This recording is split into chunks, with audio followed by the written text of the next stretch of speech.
Welcome back to the Group Practice Accelerator podcast, brought to you by Polaris Healthcare Partners, where we leverage decades of healthcare and business experience to drive growth and successful group practices just like yours. If you're a healthcare entrepreneur and you're interested in building, scaling, or exiting your group practice, you've found not only the industry's leading resource for business education, but a team of trusted advisors dedicated to helping you achieve and exceed your goals. In short, the team at Polaris creates clarity, confidence, and results. I'm your host, Jamie Falash, and the Group Practice Accelerator podcast is on the air. Well, thanks so much for joining us today because we've got a great episode in store for our listeners. I have our founder and CEO and my boss, Diwakar Sinha, behind the mic with me. As most of you know, Diwakar spent the majority of his career in banking, specifically in healthcare. He was the VP of Sales for East West Bank for many years, and this is critical because he's highly skilled at working with groups, meaning doctor-led and debt-funded, and groups over 500 locations. So he's a true expert on growth capital. And the reason I bring this up is because we're getting a lot of questions around growth capital. So we want to first remind everyone that that's one of the services that we help our clients with here at Polaris. So today we're going to talk about debt and cover what the market looks like today, where it's going, debt for different purposes, and so on. And with that, Diwakar, welcome back to the podcast. Jamie, thanks for having us. Good to have you. So let's start by maybe talking about what the market looks like today. What's the lending appetite? Can you walk us through that a little bit first? Yeah, so I think, as we go into 2025, cost of capital today is meaningfully lower than it was in 2024. It's causing, obviously improvement in cash flow, better portfolio performances across institutions. The banks overall, I've attended a lot of healthcare conferences that have focused on the private equity space and institutional debt space, and the lower middle market space. And the general consensus of the last, 90 days, 120 days is that, we're very optimistic towards 2025. Loan volumes in 2024 was meaningfully lower for a lot of banks. Fee income was low for the banks, and that they have, they want to recover some of those goals in 2025. And what that means for our audience members is that, the bank's credit appetite is going to be a little more aggressive, a little more open-minded, a little more broader. There's still going to be, balanced approach to lending, right? I mean, I think we want cognizant, balanced approach to lending. At the same time, there's a huge goal for fee income. And I think our audience members can understand and appreciate that that means that credit appetite is open. And that credit appetite means just that the lending box is there. And the banks want to lend going to 2025 and beyond. And as people are thinking about the next 3 to 5 years, people need to start thinking about, how to position themselves for the right credit structures, 6 to 12 months out. Well, that's good to hear. I know the capital markets are improving. There's a lot of optimism out there. But what about the cost of capital? I know I hear a lot of people talk about cost of capital in 2020, 2021. Can you talk about that normalization a little bit? Yeah. So I think in coming out of COVID, right, I think to some level, the cost of capital was subsidized. The Federal Reserve kept the monetary policies where it was. It did allow for the economy to recover coming out of COVID. So I think it provided some functionality out of it. But one could also argue it provided some level of challenges around the inflation, in 2023 coming out of it. So I think, since then the Federal Reserve's, started to normalize going to 23, raising the cost of capital, slowly start to normalize the cost of capital coming into 2024, 2025. I do think there's going to be some level of reduction in 2025 in cost of capital above and beyond what we saw in 2024. Okay. But I would caution optimism to any audience member to see that over the next 24 months, if we're going to see, the same cost of capital, which is, again, I mean, I think what some of the commercial indexes were on 3.5% for borrowing for commercial loans, maybe 4% back in 21 and 22. I'm not sure if we're going to see those conditions going into 2025 and 2026. So I think the new normal is probably around 6 to 7%. And I think just people need to start thinking about what are the decisions we need to be making under the new market conditions. No different than if you were to go buy a house. I mean, the housing values are continuing to grow up, independent of the mortgage rates have stabilized. I think people look at that. I mean, I think life has to move forward, and I think growth strategies have to be executed upon. Because I think the cost of capital, I think again it's going to lower the next 12 months, but I think the new normal is around 6% for personal guaranteed debt, maybe 5% at best, but I think we're closer to 6-7%. Yeah, that makes sense. We can't have an expectation for things to return to that 2-year window in history where things were maybe, um, I don't want to say out of line, but definitely outside of normal. Yep. So yeah, the effort to move forward and continue on with growth plans, it has to continue. And with that said, we've got groups that are 3 to 10 locations, some are 10 to 25, and some are 25 plus. What are some of those different tranches of debt? Yeah. So, I think depending on the size of the group you are, what you're willing to, what the structure you're looking for, your balance sheet, things like that. And I think these are things we can have, discussions on in other podcasts on how to think about the type of debt structure that's the right for you. But not to put a clear box around debt structures, but ones are usually sees about $3 million above. I mean, there's lending below $3 million. I don't want to say there's not, but that's traditional commercial banking, practice finance that you might see out there for the healthcare space. That's the $500,000 practice loan you get when you first buy your first practice, or $1 million practice loan when you first buy your first practice, and that's a sub $3 million space. That's not the space that Polaris is in. So when we're talking about lower middle market, or institutional debt, which we're going to kind of get into, that's going to be, $3 to $10 million check size is going to be one aspect of it. And there's really maybe, depending on institution, goes up to $20 million in debt in total. And that's your lower middle market. The next tranche of debt we see is about anywhere from about $15 to $20 million, as an entry point. Again, this depends on the institution. And that goes up to about $50 million in debt. That's the next level of debt we're going to see. And there you start to see debt that's personally guaranteed, debt that's non-recourse. So there's both availability. There's different reasons for getting non-recourse versus recourse debt, cost of capital, balance sheet requirements, leverage requirements, all those things that matter as you go into different things. And then, really the next two tranches are about $50 million in debt, about $150 million in debt, depending on institution. And then true institutional debt that you see is about above $150 million in debt. Those are the bigger private equity firms or bigger Fortune 500, Fortune 1000 companies you see where they go out and borrow $500 million or $1 billion in debt Yeah. plus. And that's, again, not to say that's not available to the healthcare space. That type of debt is available to the healthcare space. There are companies that provide it. But those are really the different types of debt available out there. And within that, we may look at on all of our clients, we look at a DDTL and a CapEx position, and to see what makes sense for the client. Especially on a 3 to 10 location space or 10 to 25 location space. And this is going to be typically a check size anywhere from $3 million initial point to about a $25 to $40 million check size. Most of them are going to be looking for a initial refinance, then a DDTL, and then a CapEx position, depending on the growth strategy. Okay, so let's pause for a minute because I know that's one question that we've gotten before. Tell us what a DTTL is and CapEx. Can you go into that a little bit, please? Yeah. So I think, when people are looking to grow, I think, we've talked about it in our previous podcast, is like typically you get to a lending relationship with the bank and then you're having to go back every single time. And that process might be 90 days, 6 months, is arduous. And it's very reactionary. You have a target that you want to execute upon, and then you're waiting on the bank to execute.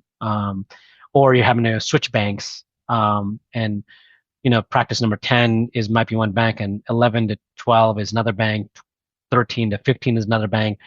And there's a lot of covenant issues. There's a lot of different challenges that might be out there. What we're looking for is to look at 3 aspects of the relationship whenever we're transitioning a client over to us with a new facility. One is understand the capital structure, understand the vision. and provide the most optimal capital structure for them. And that's going to be the initial refinance and the covenants and the things that they're looking for that allows them to get to the next 3 to 5 year run rate minimum on their debt structure. So if somebody enters at let's say $5 million, $10 million credit position, they're going to probably get to about 20 million, and then at that point we're going to bring in the next tranche of debt. And if somebody's entering with us at around 20 million, that should give them runway to about 50 million, and then they're going to go for the next tranche of debt. So that's really where our logic and philosophy lives as we're providing guidance to our clients. Um, and then beyond that, so we're looking for a DDTL. DDTL is essentially our credit facility. We talked about it in our previous podcast. It's our guidance lines.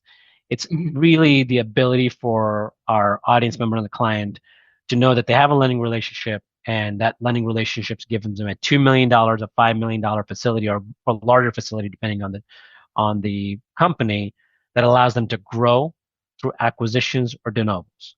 And they can just go to the institution and assuming they have all the information that is required by the institution, fairly quickly execute on that and know that they have the the the check size available with that bank, and allows them to grow on that. And the last component of that relationship that we look at is the capex position, and the capex is the capital expenditure that every business needs it. So when we are working with clients, or where we're working with distributions or manufacturer companies or different companies out there, let's say for example, a 10 location group might be 15 to 17 million dollars in revenue. Again, depends on the specialty, general or specialty, things like that. There different companies might be executing anywhere from 50,000 to 250,000. Well, what's the variance out there? Why is there such a variance? And some companies execute on a larger scale. Well, one might be the capital restrictions they might have. They might be going to an in-house financing with a distribution company, or that manufacturer may have a leasing company that they've partnered up with that have limitations, where their approval process is limited to $100,000 or $200,000 only, app only, and they're not structured or set up. They're not set up to provide financing for group practices. So that those leasing companies or equipment financing companies are just doing one-off deals. And that's not true lending relationship, out there. So what we'll do is, work with the manufacturer, distribution company, and the borrower to say, okay, what's your strategy look like? Let's remove this growth strategy and acquisitions to de novo for a second. We're going to address those later on.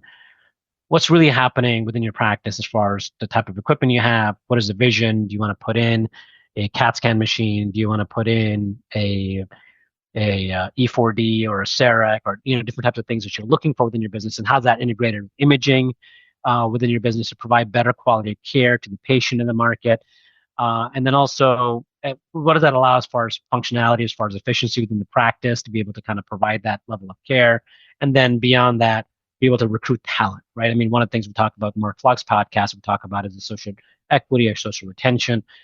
And we may or may not have talked, in the previous podcast, but we also, the type of practice you have, is going to attract associates. So if you It want sure to, does. so be able to provide that. So we're going to evaluate that for the client, working with the distribution and manufacturer, and set up a DDTL depending on the company of anywhere from 150,000 to 500,000 or more. And again, that's annually renewing. In some cases, it might be up to $1 million, depending on our bigger deals that are 25 location groups, because they're going to need $1 million in a renewing facility. And what does that mean? So, well, now that 25 location group can now execute on, again, I'm not an expert on capital equipment for cost of CT machines, and I definitely don't want to have distribution companies calling me on this. But let's say a CT machine is, $150,000. Okay. Well, that allows them to execute on 6 CT machines at a time, very comfortably within their business. And if there are 25 locations, well, 1 in 4 of their locations are going to have a CT machine that allows you to execute on that. And then next year, maybe they can upgrade all the dental chairs. And the year after that, they kind of go back and look at something else within the business. So this is just this annual revolving facility of $1 million, in addition to their acquisition or de novo line, that allows them to execute on existing operations, provide the top level of care to their patients, provide the top level of resources to their doctors, their assistants, their hygienists, to allow execute on the vision that they have, because I think everything has to work together within the business. Yeah, it absolutely does. And that brings me back to something that you said a little bit earlier in the podcast is being forward thinking. This cannot be reactionary. When you've got 25 locations or even 5 locations and you need to replace a fairly costly piece of equipment to the tune of $100,000 a piece, or more, you've got to be prepared for that. And those, that could take 6 months for that lending to come through. So again, not being reactionary, setting yourself up with the correct credit facility, all critical pieces. And then you just mentioned something else about de novos and acquisitions. So let's cover that too. What do people need to be thinking about when taking on debt there? Yeah, I think we've touched base on those previous podcasts, and we talk about creating equity, buy versus build. Yes. And as people are looking to acquire a practice, I just kind of will do quick math. Let's say you're looking to acquire a practice, and the practice revenue is $1 million, and let's say the practice is selling for 70% or 80% of revenue. Um, and they take on a loan for the same amount with the working capital for the accounts receivable or something like that. Well, the net equity when you buy that practice is zero, right? Because the value of the business was certain, and the loan amount taken on to that acquiring that debt is zero. So you're at a zero equity position on that asset, or that I'm going to call it that asset, that practice you bought. The question that our audience members that we work with them on is, okay, what is the equity you're trying to build within that, or 24 months within that the location? And that's important for a lending relationship. If you're not creating equity in that location, you're going to run out of lending power. No matter how amazing of a credit facility we set up for you, at some point you run out of it because you're not Right. executing your strategy. Um, so that's one. What is the equity you're creating in that location? Two, why are you buying that practice? That allows us to kind of do a deep dive as we kind of ask these questions. Why are you buying that practice? What is the purpose? What is the intention? Is it a defensible strategy? Is it a forward-thinking strategy? Those are the things we're thinking about. And the same question needs to be going, think about a de novo location. I mean, de novo location, some people look at it and say, okay, it's going to cost me 600,000 to do a de novo, or 400,000 to do a de novo. Some people buy shell acquisitions, which means they buy practices that are already built out. They just need to outfit the equipment. Again, this is where our CapEx line becomes very meaningful, working with the distribution and manufacturers, is to then think about, if they're looking to do that de novo location, and they're taking out $250,000 or $600,000 to take on that debt, what is the equity position they're trying to have within that practice within 2 years? And if they're not going to be in a positive equity position, then they're going to run out of capital again. So we need to be thinking about those things in a positive, in a cognizant way of the revenue we're trying to create, the type of patient care we're trying to provide, and the net equity we're trying to create in that location. So again, as we're working with clients on a debt strategy to set up the right capital structure, we're doing a full review of their business plan and vision to understand, okay, what is the 3-year plan, 5-year plan? We show them the pro forma. We work with them on those issues to truly understand, hey, here's where you are today. If you execute this way, here's where you end up. So let's start looking at those things. And then if we need to work with Aiden on the fractional COO or consulting basis, we need to kind of implement that strategy as a forward-thinking basis. But again, if they're structuring and doing things really well, then they just move forward with their capital structure. We set it up correctly. Partner up with the manufacturer distribution company on that side to provide that right CapEx line. And they are able to execute on their vision and strategy. And if they ever need our help, then they can move forward with us. Yeah, absolutely. Well, whether that's an acquisition, I mean, obviously you're not buying that just to maintain it. You're looking to grow it in any case. So a lot of considerations there. Well, Diwakar, thanks so much for joining me today. I know I appreciate it, as does the audience. And thank you for sharing your insights on growth capital solutions. I know it impacts everything from de novo to acquisition to capital expenditures. So a lot of valuable information. To our audience, if you have questions after today's episode, or if there's a topic that you'd like to hear about that we haven't discussed before, you can reach us by sending an email to info@polarishealthcarepartners.com, or you can check out our website at www.polarishealthcarepartners.com. Thanks so much for being a loyal listener and subscriber. If you enjoyed today's episode, please leave us a rating on Apple Podcasts, Spotify, Stitcher, or wherever you get your podcasts. We'll see you on the next episode of the Group Practice Accelerator Podcast.